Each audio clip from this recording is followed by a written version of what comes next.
Okay, the Power Linguist here, and keeping with one of the popular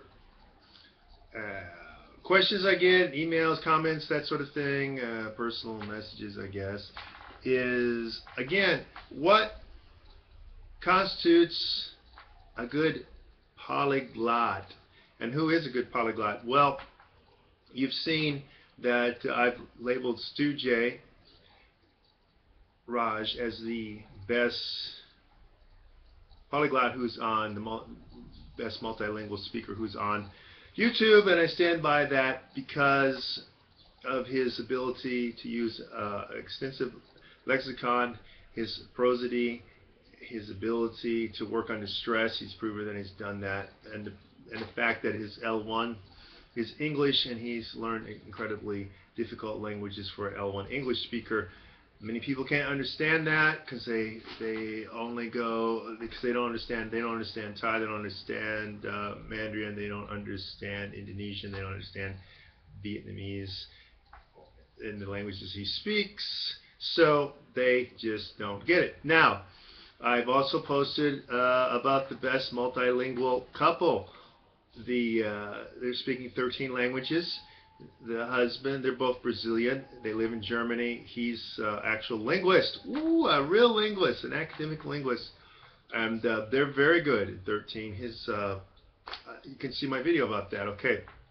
Now, I'm going to declare who I feel and who is the best young polyglot, and it really can beat everybody in the long run because he's only 17 or 18 at this moment in time. And it's not Timothy Donner, is that his name, the guy in New York, a Jewish kid in New York. It's not him. This guy blows him away. He blows away a lot of people. I'm going to talk about that.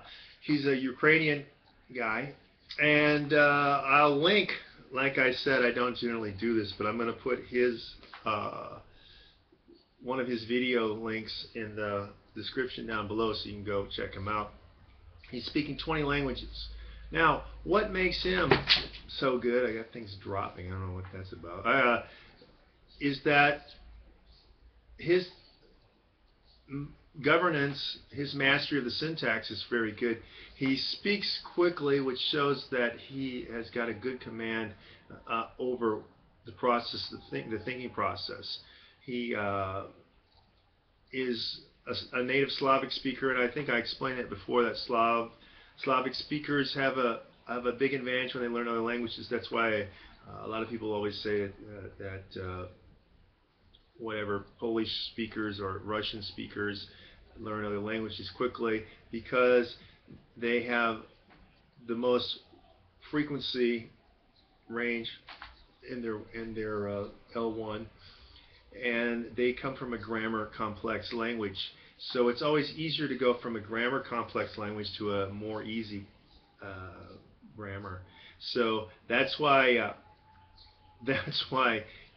isolating languages like Chinese or Thai, those speakers have an incredibly hard time even trying to get to German, let alone moving to Russian or Latin. I mean, not that many people can speak Latin, but just they're trying to learn classical Latin is nearly impossible because it's so difficult.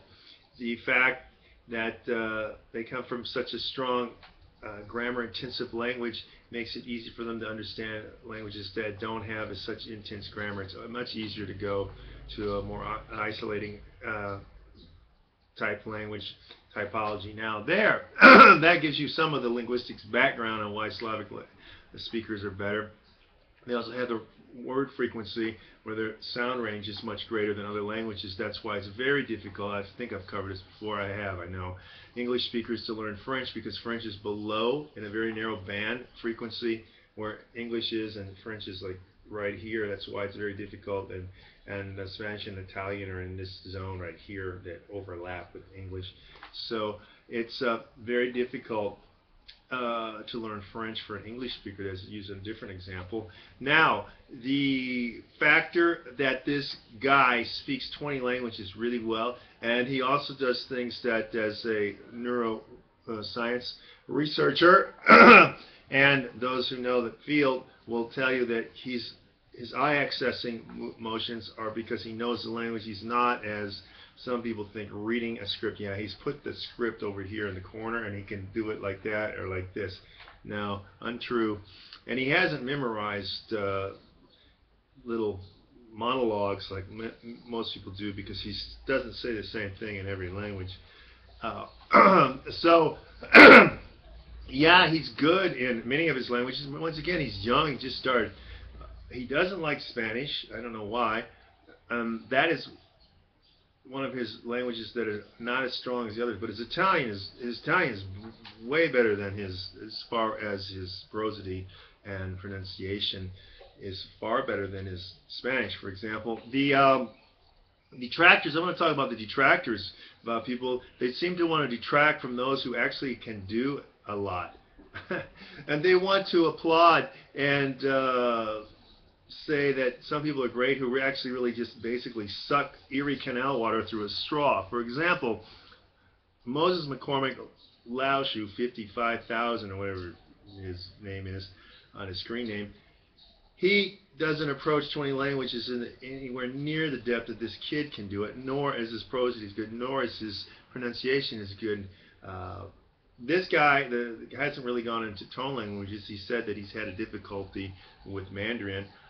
Everybody has difficulty. There's certain languages that just always just Waterloo.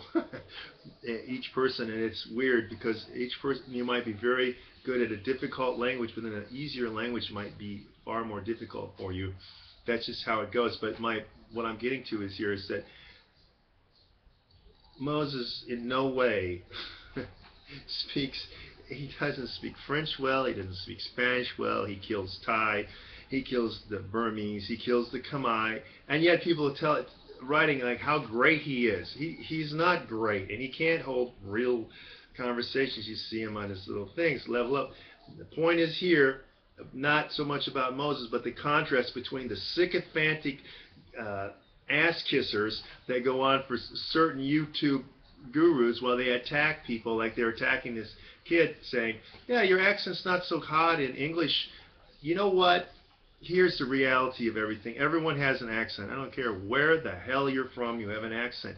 And guess what? Native L1 speakers don't like each other's accents. They can't understand them. Somebody from Australia is going to grate on the nerves from somebody from Tennessee in the United States. Both L1 speakers don't speak any other languages, but they're not going to understand each other, and they're going to say their accents are incorrect. So that is just a prestige, ethnocentric claim that has nothing to do. What really matters in linguistics is communication value. Are you able to understand? Was he able to communicate to you the message, its content?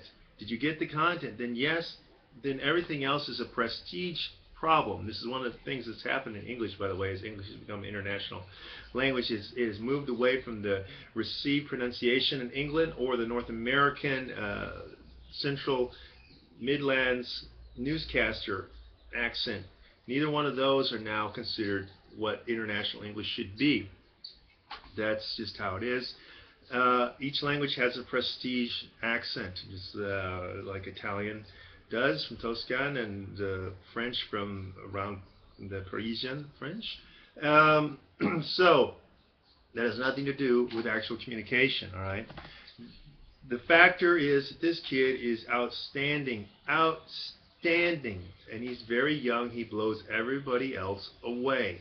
Tim Donner sucks Erie Canal water, to use what's my phrase from before, sucks Erie Canal water, which he lives close to, not that far away, through a straw compared to this kid. So you're gonna have to check him out, and you got it from the Power Linguist. My stamp of approval. Boom. This is a real true multilingual with a lot of ability, a strong memory system, and he likes it, and he's gonna go further. So boom. Power Linguist, saying what the others don't know, because I got the creds they will never have. So I'll check you out later on. Okay? Okay.